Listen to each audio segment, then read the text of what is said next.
necessário para sermos verdadeiros discípulos de Jesus, aprendendo com o mestre dos mestres. E hoje nós vamos aprender que é necessário que nós saibamos que o inferno, ele existe. Do texto que eu quero ler com você, Marcos, capítulo 9, versículo 48, que diz: onde o seu bicho não morre e o fogo nunca se apaga. Vamos ver alguns textos. Pode baixar um pouco o retorno aqui. Jesus falando a respeito do inferno. E aqui, nessa introdução, nesse texto, já vemos Jesus falando que é um lugar onde o bicho não morre e o fogo nunca apaga. E isso é uma grande verdade que alguns nós temos visto, que alguns tentam minimizar esta realidade, dizendo que o inferno não é literal, é figurado. Outros coaches não citam o inferno nunca, e quando citam de uma forma errônea. Alguns pregadores também que não têm falado mais do inferno. E vemos que esse inferno, que é um lugar de tormento eterno, e esse lugar onde o bicho não morre e o fogo nunca acaba, nunca apaga,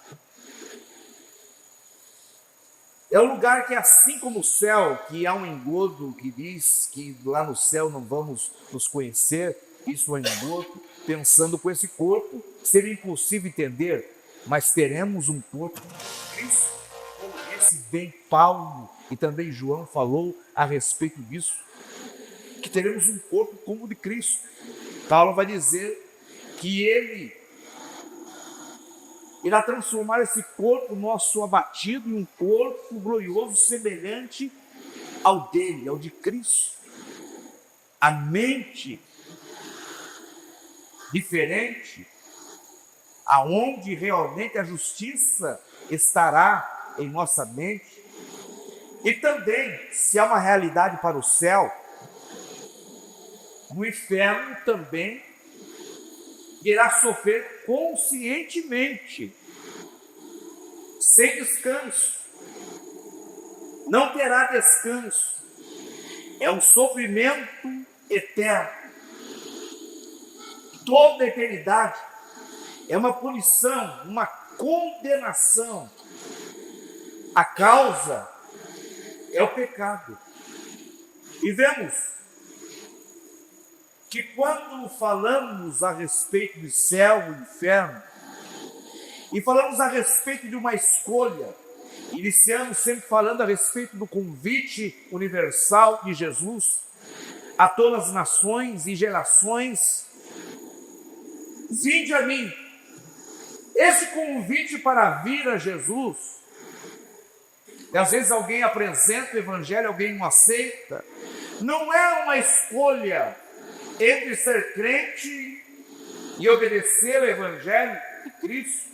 E eu falo crente conscientemente, porque é assim que somos chamados lá fora, e alguns querem sair fora disso, e Paulo vai dizer que fomos chamados de crente pela loucura do evangelho, porque hoje, de fato, nós somos os verdadeiros cristãos, porque é aquele que se parece com Cristo e cumpre o evangelho.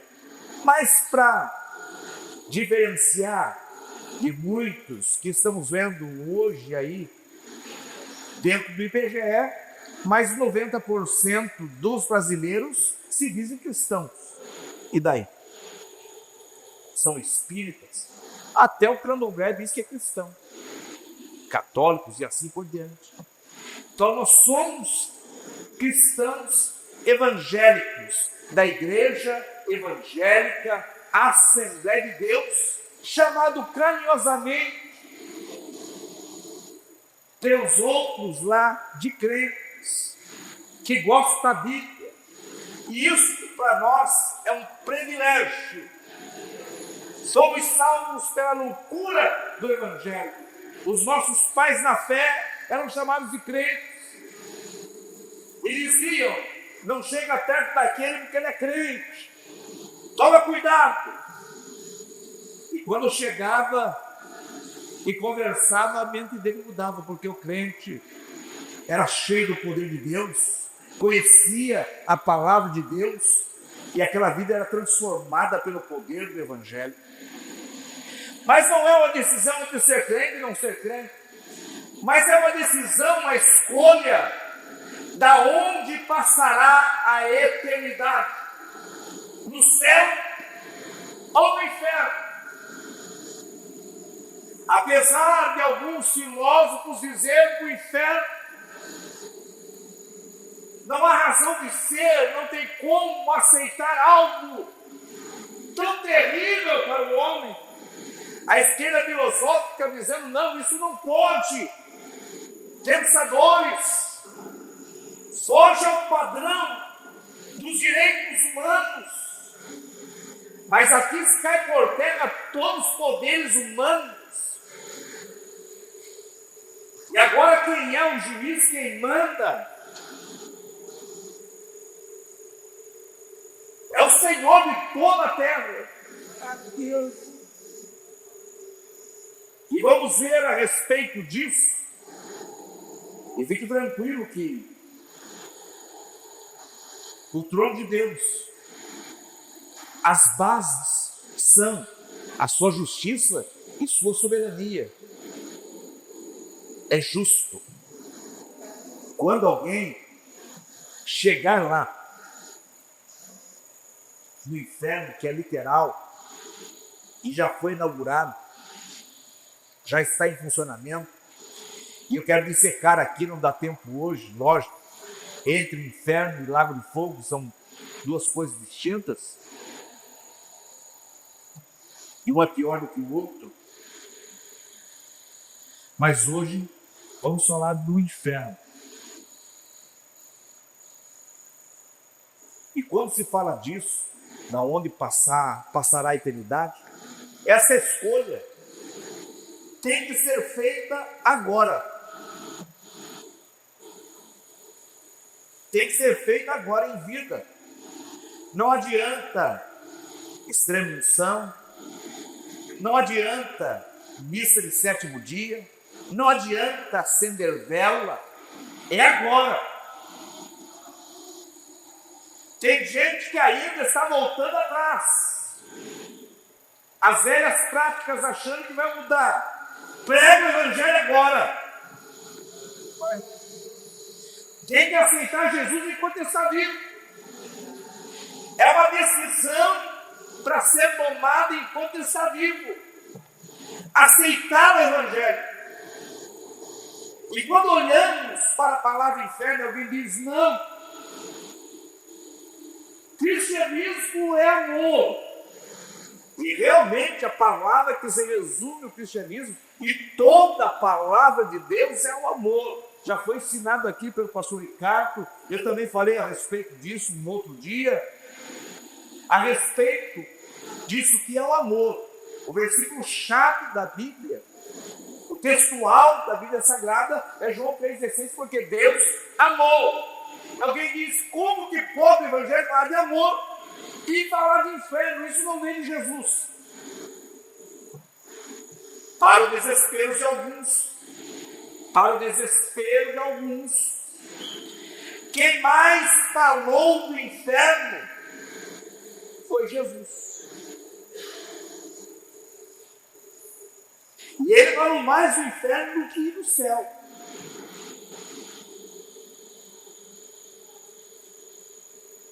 Você pode ler John Piper, um grande autor e pregador, disse que Jesus falou mais do inferno e é realidade. Outros teólogos concordam, porque há muitos textos, muitas parábolas de Jesus contando, falando a respeito do final daqueles que não aceitam o reino de Deus.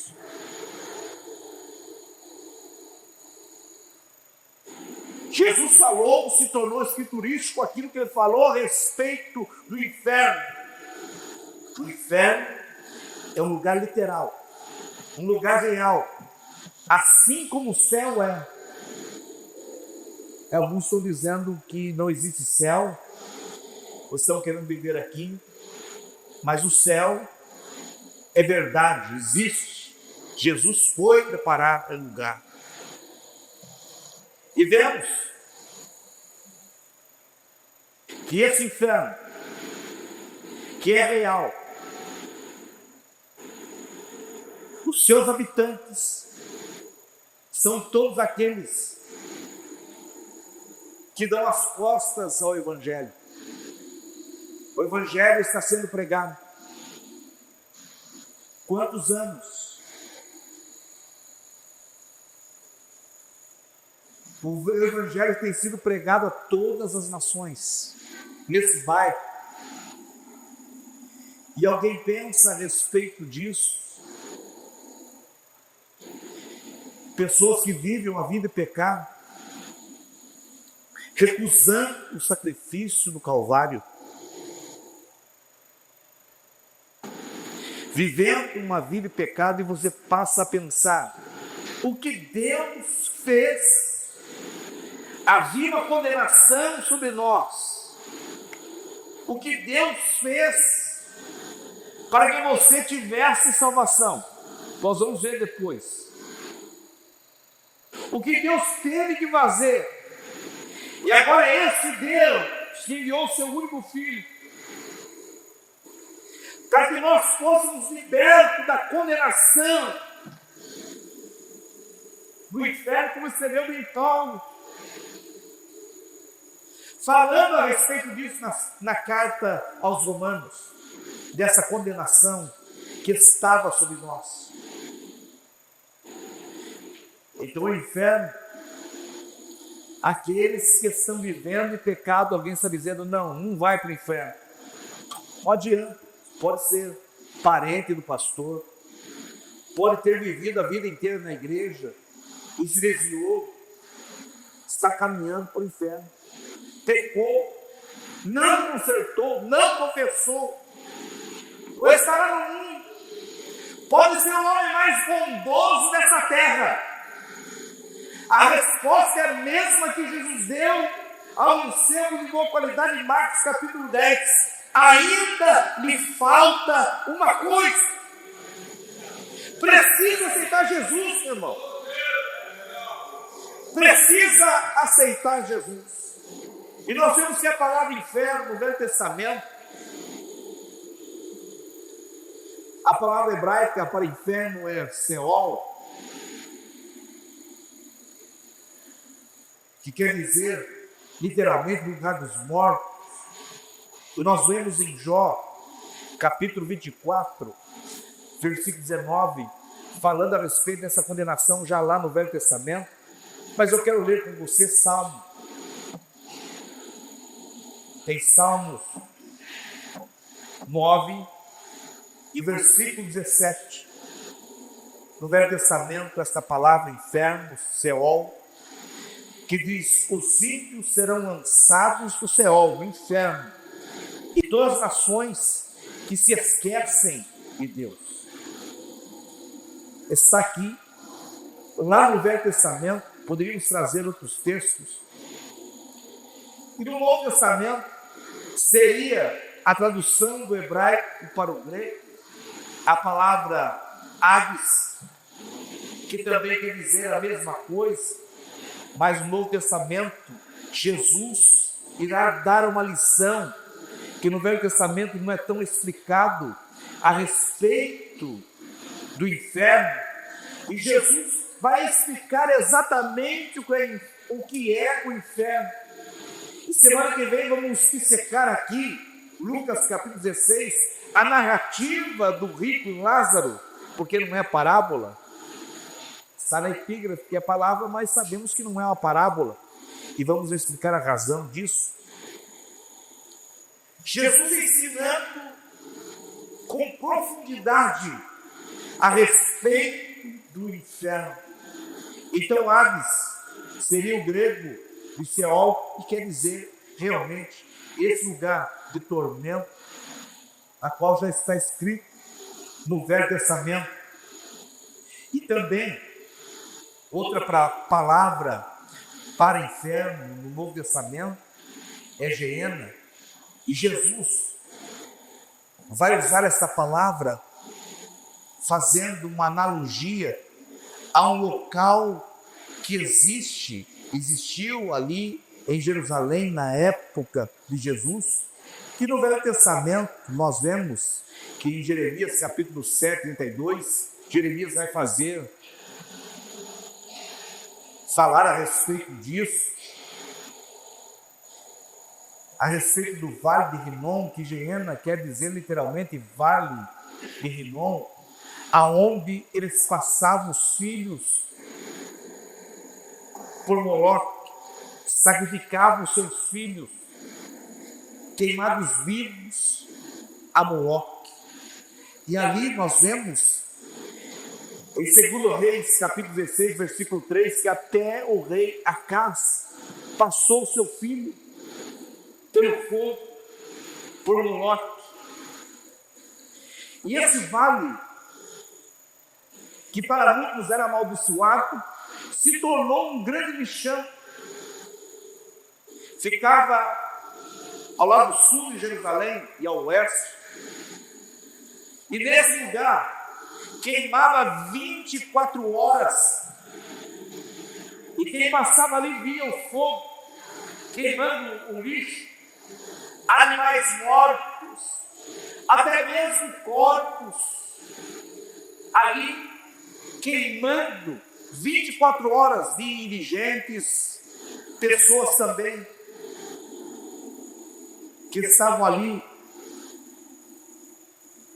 queimando, pessoas condenadas, dentre outras pessoas que eram jogadas para queimar ali 24 horas, e Jesus olhando para aquele cenário terrível, literal, ele faz uma analogia entre o Geena e o inferno, e vai usar algumas vezes a palavra Geena para falar a respeito do inferno. Todo tipo de imundícia tinha ali. E vemos que o inferno, ele não foi criado para o homem. Jesus disse, em Mateus 25, 41, que o inferno foi criado para o diabo e seus anjos. E muitos são enganados e estão caminhando para lá. Por isso a razão de ser a palavra conversão, que antes de conhecer Jesus estava caminhando para o inferno, e quando se converte passa agora a andar em direção ao céu. Muitos estão caminhando para o inferno, o lugar de punição, condenação, resultado do pecado. E a Bíblia diz, Jesus dizendo, em Mateus 8, 12, que ali haverá pranto, choro e ranger de dentes. Eu pergunto a você, meu irmão, a Bíblia é verdade? Jesus é verdade? É Jesus que está falando que ali, nesse lugar, e alguém pode dizer, não, mas é uma parábola. Não, Jesus usava a parábola para ensinar realidades a respeito de algo. Primeira analogia, que é pegar algo que não é tão conhecido assim, usando uma coisa conhecida para se entender aquilo que não é tão conhecido. E também a parábola é algo mais extenso, é uma história para se entender algo que não é tão conhecido, com alguma coisa que eles entendam. E várias parábolas Jesus vai usar para se entender o que é o inferno. Ele vai dizer que nesse lugar haverá pranto, choro e ranger de dentro, um sofrimento que para se aguentar terá que travar os dentes. Você já imaginou um lugar desse? Uma eternidade que não tem fim, sofrimento, sofrimento. E alguns acham que vale a pena, às vezes, deixar a igreja, deixar o evangelho e viver essa terra aqui. Só Deus sabe, irmão. Tem alguns que saíram só para dar uma voltinha e não conseguiram retornar mais. Morreram lá. Não deu tempo. Ou foram amarrados, aprisionados por Satanás e hoje estão presos nos vícios, na prostituição e outras coisas. Você acha que Satanás está brincando? Tem gente que brinca de ser crente, mas ele não brinca de ser diabo, não. Tem pessoas que não têm coragem mais de voltar porque a história dele foi danificada. O inimigo enrolou de uma tal forma que não tem como mais voltar. Não tem mais coragem. Não tem mais força. Se Deus te tirou dessa condenação que era o inferno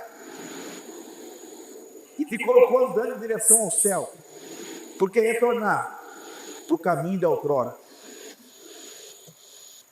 ali haverá pranto e ranger de dentes, é uma eternidade de sofrimento. Jesus vai chamar em Mateus 13, versículo 41 a 43, de uma fornalha ardente. É fogo. John Wesley, falando a respeito do inferno, já naquela época, era do século XVIII, havia pessoas dizendo, mas como o inferno? Quem vai para o inferno? Nós sabemos que somos seres tricotômicos, formados de corpo, alma e espírito. Eu me digo, mas quem vai não é alma? Como que está pegando fogo? John Wesley estava dizendo, já no século XVIII, que havia pessoas que estavam questionando isso. Mas ele disse, Jesus disse, quem vai queimar? E que tem fogo? Então tem fogo. Como que a alma sente o fogo? Eu não quero entender isso, não. Quem quer entender como é que a alma sente o fogo? Eu não quero, não. Que a sua alma esteja no céu, não no inferno. E entender como que funciona isso na eternidade. Como que a alma sente esse fogo de um lugar que é literal, que é um fogo literal. E esse futuro de um Wesley vai travar. E lembrando que ele não é um emocionalista, não é alguém que não tinha conhecimento. Ele é formado na faculdade de Oxford, em teologia e em outras áreas. Ele é intelectual e ele está ensinando já no século XVIII que o fogo é literal e queima.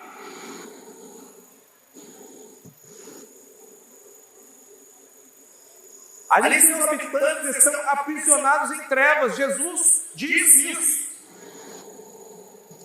Que eles estão aprisionados em trevas. Em Mateus 23 e 13, Jesus vai dizer que serão lançados ali, aprisionados em trevas. E alguém pode pensar, mas esse Deus que é amor, esse Deus que nos ama tanto, por que ele manda alguém para o inferno? Não é Deus que manda alguém para o inferno, é suas atitudes que te levam para lá. É as escolhas que o homem faz aqui que leva ele para o inferno. Alguém pode até pensar, não, mas no século XXI, alguém pregando a respeito do inferno de forma literal. E eu não estou sozinho, não. A teologia clássica pentecostal está aí para dizer que o inferno é real. E alguns estão brincando, alguns estão chamando de fofinhos e disso e daquilo, e dizendo vem como está e fique como está. Não existe nada no inferno. Jesus ama, você é o centro do coração de Jesus. Se você não fazer aquilo que disse, alguém quer vir após mim. E para onde ele estava indo? Para onde ele foi? Se alguém quer vir após mim, negue a si mesmo, tome a sua cruz a cada dia e siga-me. Se você quer ir, diz, eu estou indo. É necessário que eu vá. Se você quer chegar onde ele está, tem que negar a si mesmo, irmão. Porque muitos estão dizendo hoje, não, eu já aceitei Jesus. Mas não vive o Evangelho. Esse dia alguém disse, não, eu já aceitei Jesus. Eu falei, já se batizou? Não, batizar não, já fui batizado quando eu nasci. Então você não creu no Evangelho. Se você não acha que você tem que batizar no batismo, que prerrogativa cristã, que primeiro tem que crer, que Evangelho é esse? Que estão pregando aí?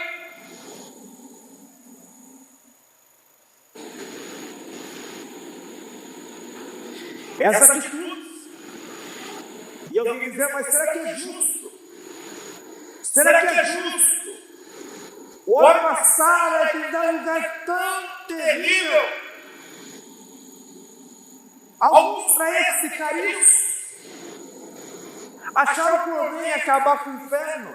Dizer, não é literal. Quando você conversa com alguns de umas seitas aí, não, isso aí não é literal. Isso é figurado. E os seguidores de Ellen White, ela disse que os ímpios serão aniquilados, não condenados a passar a eternidade.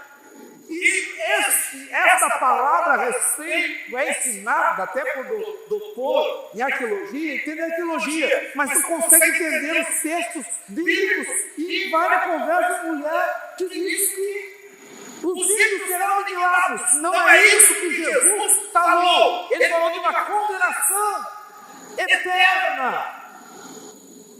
Com quem ficamos?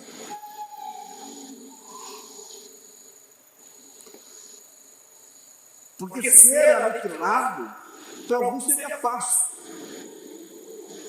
Alguns que nesta terra fizeram tantas coisas, homens maus, e depois aniquilar, simplesmente acabou. Não tem um preço, tem uma condenação. E realmente irá passar a eternidade no inferno. Quando falamos disso e pensamos num Deus soberano, Paul Washington falou ou escreveu nos seus livros dizendo que um Deus soberano assusta. Quando você lê o juízo de Deus no Velho Testamento para algumas nações, e aconteceram, você olha o juízo de Deus sobre aquelas nações, todos que não existem mais, que ele disse que não existiriam, não tem descendente nenhum hoje, nenhum para contar a história. O juízo de Deus, um Deus soberano, assusta, a ponto de nós vermos em Mateus 10, 28, e eu quero ler esse texto com você. Abra sua Bíblia comigo, Mateus 10, 28.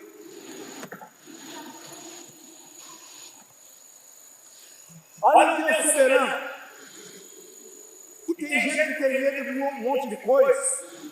Eu sei que temer não é ter medo, mas aqui o temer tem a conotação também de temor, de respeito, mas também medo, porque o contexto está falando disso. E não tem mais os que matam o corpo e não podem matar a alma. temer aquele que pode fazer perecer no inferno a alma. Um Deus soberano assusta. Alguns brincam o Evangelho, mas esse Deus soberano, Ele é verdadeiro, Ele existe.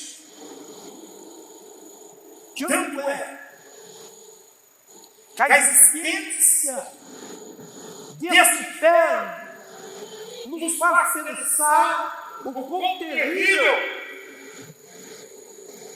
e grave é o pecado. O pecado afronta diretamente Deus. É contra os seus mandamentos. É contra a sua palavra. É contra Ele. Afronta Deus. E traz consequências ao homem. Afasta o homem de Deus. O pecado afasta o homem de Deus. O pecado, no Velho Testamento, no hebraico, ratá, que quer dizer realmente errar o alvo.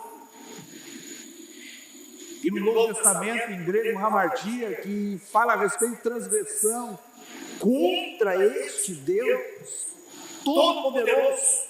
Quando Ele envia o seu único Filho, porque o homem, depois de tantas tentativas de Deus se relacionar com este homem, você vai ver desde o Éden, as tentativas, as alianças, começando com a adâmica, passando pela noética, abraâmica e assim por diante.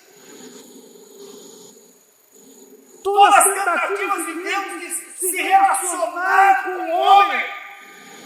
E quando você vai ver no período interbíblico, a religião está falida. Os sacerdotes, os sacerdotes, todos se corromperam. 400 anos sem Deus com esse relacionamento com o homem.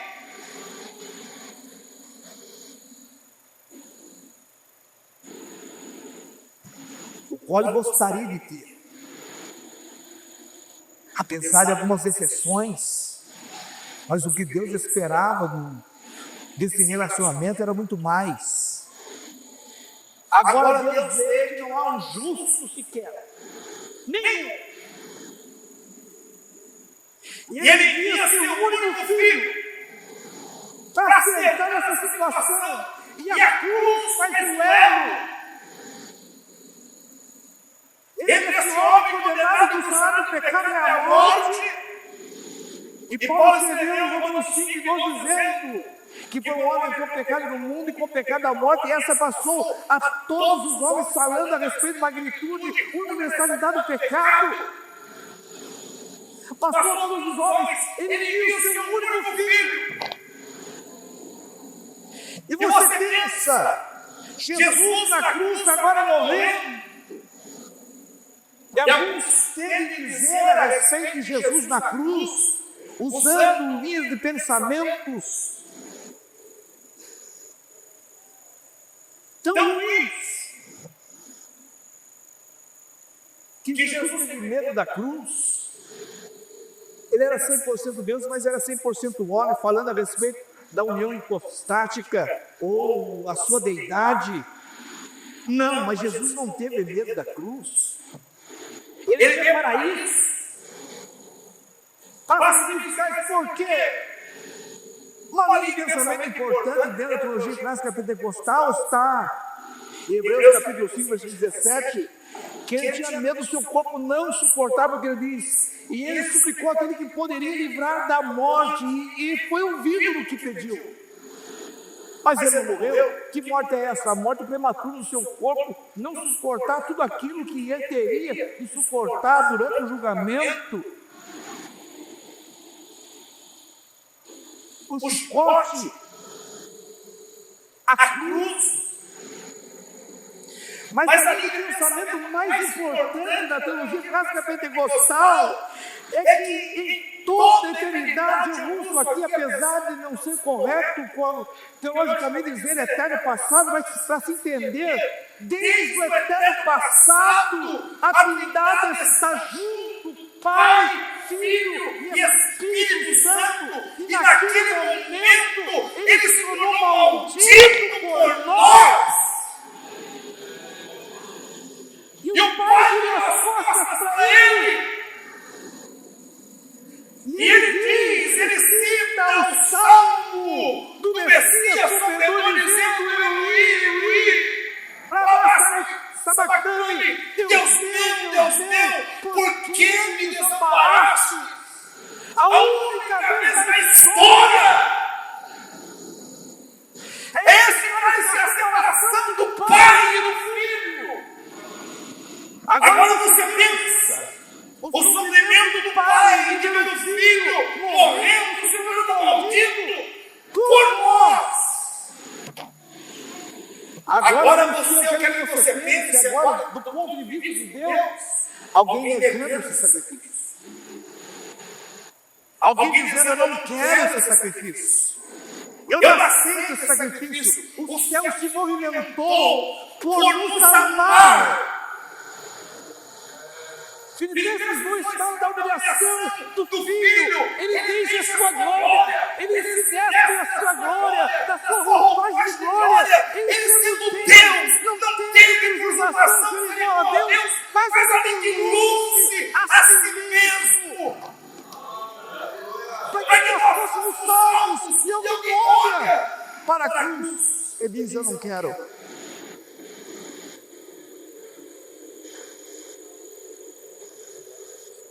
Alguém que nega o sacrifício do Calvário e diz: eu não quero. E quando olhamos para o pecado que transgride a Deus, e esse homem rejeitando esse sacrifício,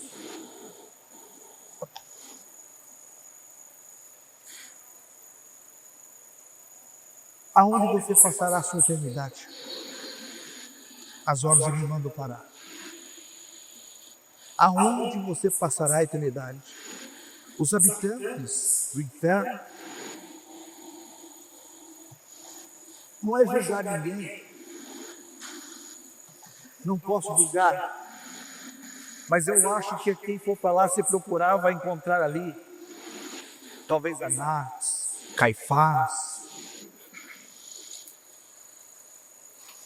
dentre os homens mais próximos, Hitler,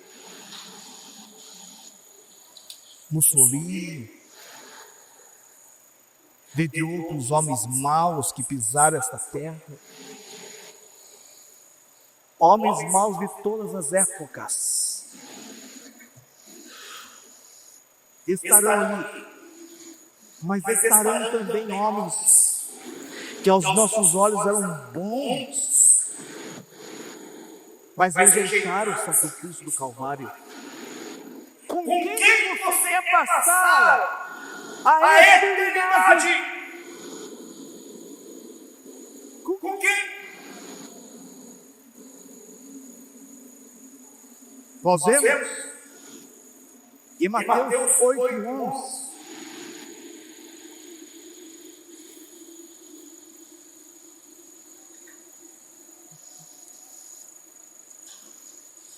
Quem que você quer que seja?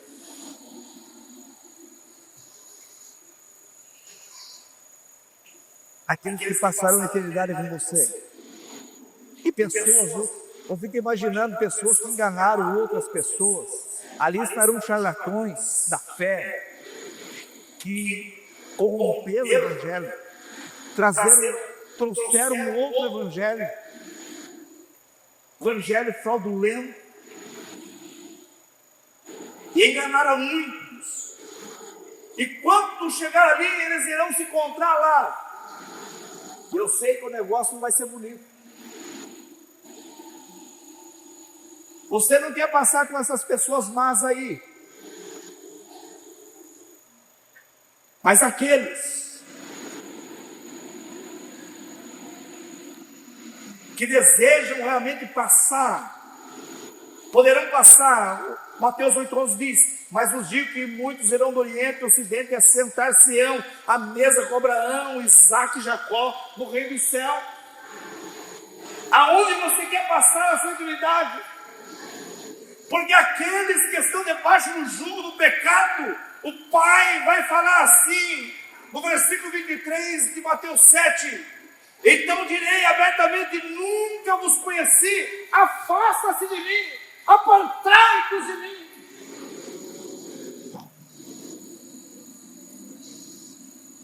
Já pensou? Aonde você passará a sua eternidade? Aonde você vai passar? E nós vemos Mateus 25 e 46, eu encerro esta noite. E vamos falar semana que vem a respeito de Lucas 16, a narrativa do rico Lázaro. Jesus falando mais abertamente ainda a respeito, no Velho Testamento, não foi muito bem explicado a respeito desse juízo do Seol. E agora Jesus, o mestre dos mestres, irá revelar, irá dissecar o que realmente é após a morte, o destino dos mortos, para onde irão. E Jesus vai ensinar. E o texto citado diz, 1 Pedro 41, então dirá também os que estiverem à sua esquerda, apartai-vos de mim, malditos, para o fogo eterno, preparado para o diabo e seus anjos. Versículo 46, irão esses para o tormento eterno, mas os justos para a vida eterna. E não tem como crer numa coisa e não crer na outra. Não tem como crer que todos nós, todos aqueles que aceitaram Jesus estão indo para o céu, está aqui. Mas os outros estão indo para onde? Esse texto Jesus está dizendo, estes irão para o tormento eterno, mas os justos para a vida eterna. Aonde você passará a eternidade? Houve um tempo que as pessoas tinham coragem de pregar o verdadeiro evangelho.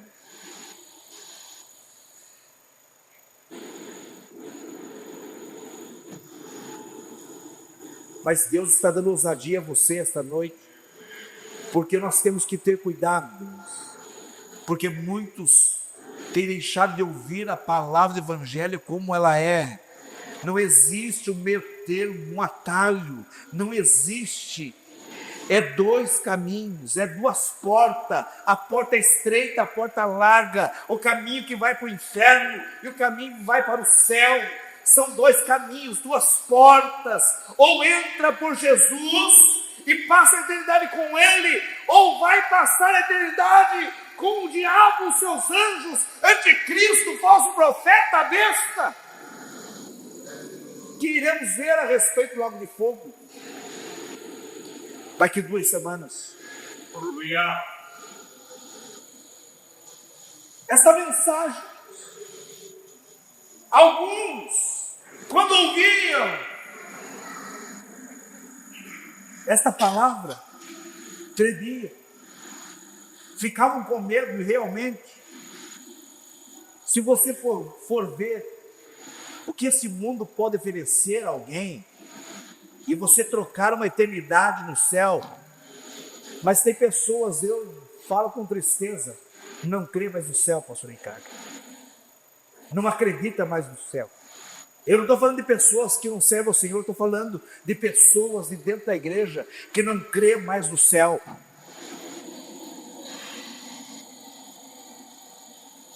Pessoas que dizem, não, ele está falando porque é leigo, não entende. Eu estou estudando teologia desde a adolescência. Fiz tudo que já podia ser feito para estudar. Mas quando o estudo faz você descrer nas coisas sobrenaturais e reais que a Bíblia diz, isso não está fazendo bem para você. A Bíblia ainda é verdade, o céu existe, estamos caminhando para o céu. E aquele que não serve ao Senhor está caminhando para o inferno. Que evangelho é esse? Que evangelho é esse que não diz a verdade? E tem muitos que estão comendo, e às vezes os nossos parentes, os nossos amigos, os nossos vizinhos estão indo para o inferno, porque não há quem fale a respeito do céu. Mas eu vou para lá também? Ah, claro que vai. Você é meu amigo, rapaz. Não, tem que aceitar Jesus. Tem que tomar a cruz. Tem que mudar de vida. O livro Peregrino, escrito por John Bunyan, é o livro mais lido depois da Bíblia Sagrada. Ele narra a história do cristão, a cidade celestial. E ele ouviu de um personagem chamado evangelista, para ele fugir da cidade da destruição. Este mundo aqui está condenado, meu irmão. Tem muitos esperando, e com a esperança que vai tudo mudar. Vai daqui para pior. A nossa esperança não está aqui, meu irmão. A nossa esperança ainda é o céu. Tem gente que não fala mais o céu, não crê mais o céu, está esperando para ficar aqui. Mas o céu ainda é real. O céu é real. Que nós possamos viver uma vida para ganhar o céu.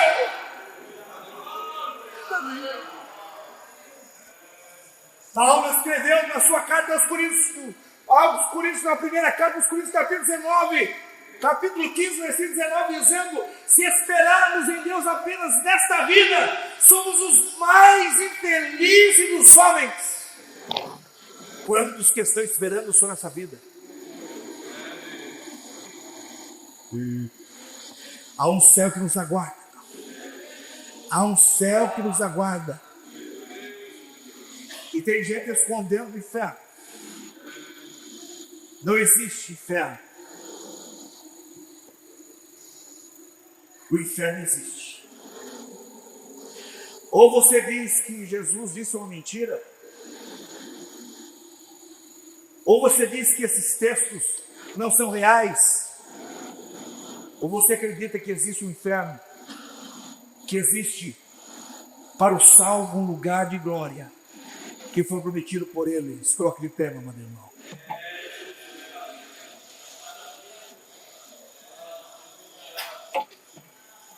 Oh, Deus. Aonde estão esses evangelistas? Como aquele que pregou para o cristão: fuja, fuja da cidade da destruição, fuja.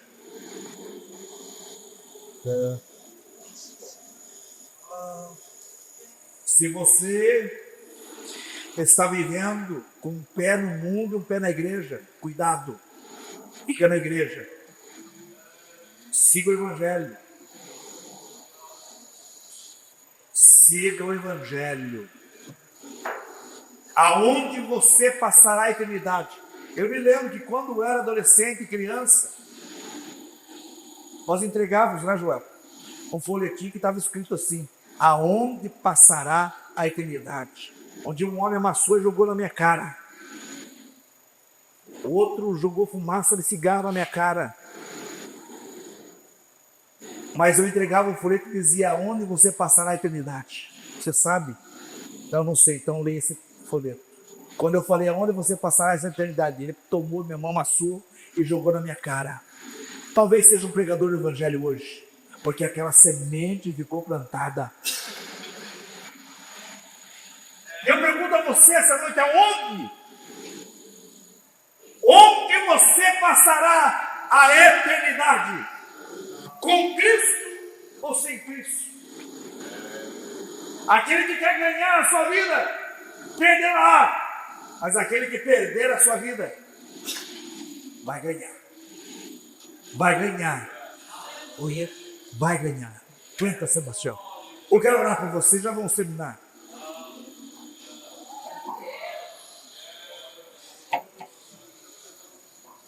Eu quero orar por você. Nós vamos fazer um desafio aqui essa noite. Que Deus te dê autoridade, meu irmão, de falar a respeito disso. A respeito do inferno. E a respeito do céu. Porque muitos estão acomodados.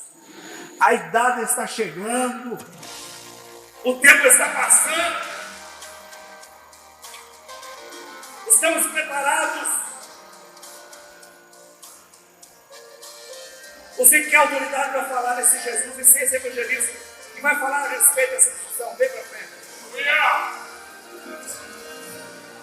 Ele é como tu, Senhor, que segura É o Deus soberano. a terra, segura para ver a terra, segura para ver a terra. Ele é como tu, Senhor, que segura para ver o céu, segura para ver o céu, segura para ver o céu, segura para ver a terra, a noite a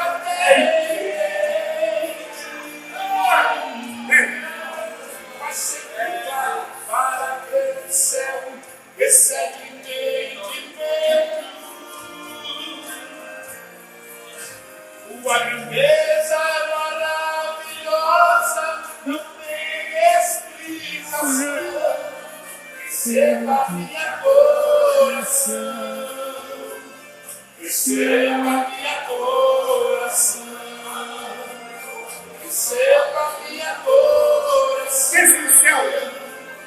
receba minha coração. Tu és santo, maravilhoso, glorioso, Rei do universo, dono da vida, és o nosso Salvador. Tu és santo, maravilhoso, glorioso, Rei do universo, dono da vida, és o nosso Salvador.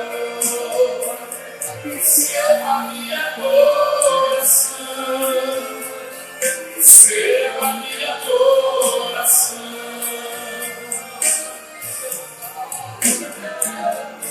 Aleluia. O inferno é real. O céu não tem jeito, irmão. E você irá passar a eternidade lá. Vai valer a pena. Vai valer a pena, meu irmão. Essa altura do Senhor vai valer a pena. Ele é como tu, Senhor, que levanta o que está caído, descansando e dormindo, que faz surgir um novo amanhecer.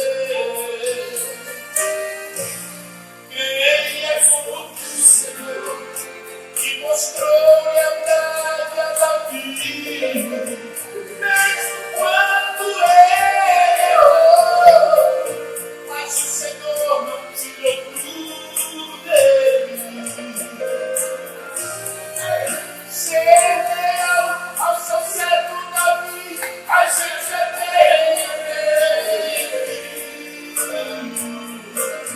Fazer cantar o que está caído, recebe entendimento. Uma grandeza maravilhosa, não tem explicação. Receba minha coração, receba minha coração, receba minha coração, receba minha dor. Tu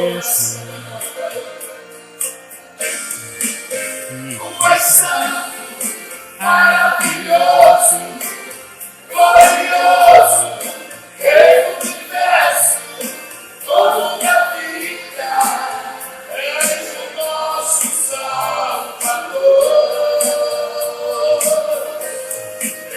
Tu és santo, maravilhoso, glorioso, Rei do universo, dono da vida, és o nosso Salvador. Receba minha adoração, receba minha adoração, receba minha adoração, receba minha adoração. Aleluia! O arrebatamento pode ser hoje, meu irmão. Pode ser que essa noite você chegue ao céu. O arrebatamento pode ser hoje. Mantenha viva a esperança do arrebatamento da igreja. O céu existe. Hoje ele está já explorando por nós. Deus, nós te louvamos pela tua graça, pela tua misericórdia, Pai. Pela tua palavra, meu Deus, que é viva e eficaz e foi pregada nessa noite.